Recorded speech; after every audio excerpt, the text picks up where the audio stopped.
के छठे राउंड की वोटिंग 25 मई को होनी है। इस राउंड में 8 राज्यों की कुल 58 सीटों पर वोटिंग होनी है। सिर्फ यूपी की बात करें तो यहाँ 14 सीटों पर वोटिंग होगी। इसमें आधी सीटें ऐसी हैं जहां राजनीतिक विश्लेषक भी नहीं समझ पा रहे हैं कि किसका पलड़ा भारी है। सबसे बड़ी बात है कि ये एक ऐसा राउंड है जिसमें यूपी की वोटिंग पर ममता बनर्जी की भी नजर है। सिर्फ नजर ही नहीं बल्कि ममता बनर्जी इस राउंड की वोटिंग को लेकर टेंशन में भी होंगी। आइए इसकी वजह डिटेल में आपको समझाते हैं।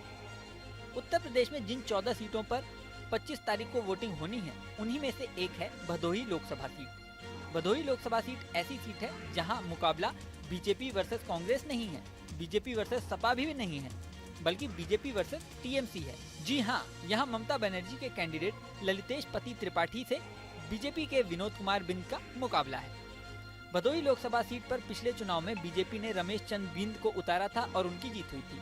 इस बार बीजेपी ने रमेश चंद्र बिंद की जगह विनोद कुमार बिंद को मैदान में उतारा है। यूपी में INDIA गठबंधन के तहत कांग्रेस और सपा एक साथ चुनाव लड़ रही हैं। भदोही सीट सपा के हिस्से में आई थी, लेकिन भदोही सीट से टीएमसी ने ललितेश पति त्रिपाठी को उतार दिया। सपा ने भी ललितेश त्रिपाठी का समर्थन किया है। यहाँ तक कि हाल ही में अखिलेश यादव भी यहाँ चुनाव प्रचार के लिए पहुंचे थे और टीएमसी का झंडा उठाए हुए दिखाई दिए थे। आपके बीच में टीएमसी और इंडिया गठबंधन के प्रत्याशी ललितेश पति त्रिपाठी जी हैं और उनका चुनाव चिन्ह तो भूलते तो नहीं हो। चुनाव चिन्ह इनका चुनाव चिन्ह क्या है ये बताइए आप लोग। आपको याद है कि नहीं याद है? यही है ना चुनाव चिन्ह, भूल तो नहीं जाओगे। जाना साइकिल से, लेकिन बटन कौन सी दबाओगे आप? किस नंबर पे है बटन इनकी? 7 नंबर पर। ये 7 नंबर वाला बटन मत भूलना। अब इस सीट के लिए 25 मई को वोटिंग होगी।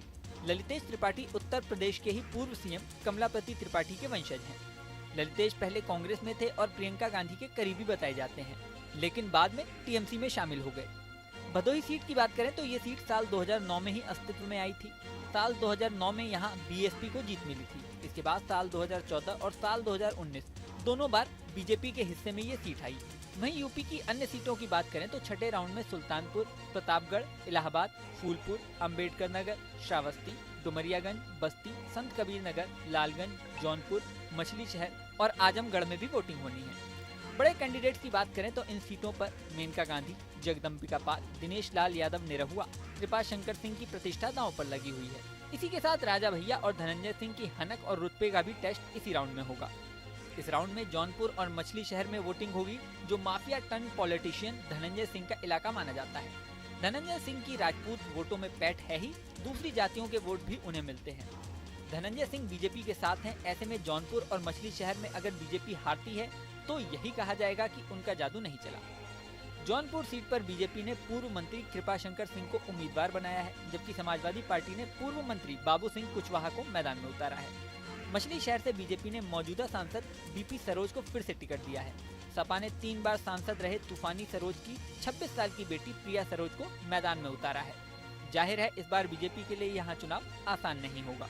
इसके अलावा कुंडा विधायक और जनसत्ता दल के अध्यक्ष रघुराज प्रताप सिंह उर्फ राजा भैया ने ऐलान किया है कि वो किसी भी पार्टी का समर्थन नहीं करेंगे।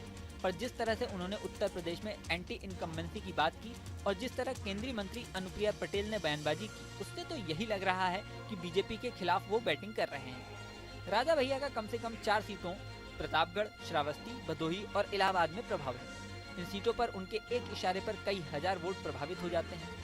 इसके अलावा अखिलेश के पीडीएफ फॉर्मूले की अग्नि परीक्षा भी इसी चरण में होगी, क्योंकि इस फेज में हर सीट पर पिछड़ी जातियों के वोट काफी प्रभावी हैं। कई ऐसी सीट हैं जहां अल्पसंख्यक, यादव और अन्य पिछड़ी जातियों का वोट बड़ा हिस्सा है। अब चुनाव में क्या होगा ये तो समय बताएगा। इस वीडियो में फिलहाल इतना ही। बने रहिए न्यूज नेशन के डिजिटल प्लेटफॉर्म पर।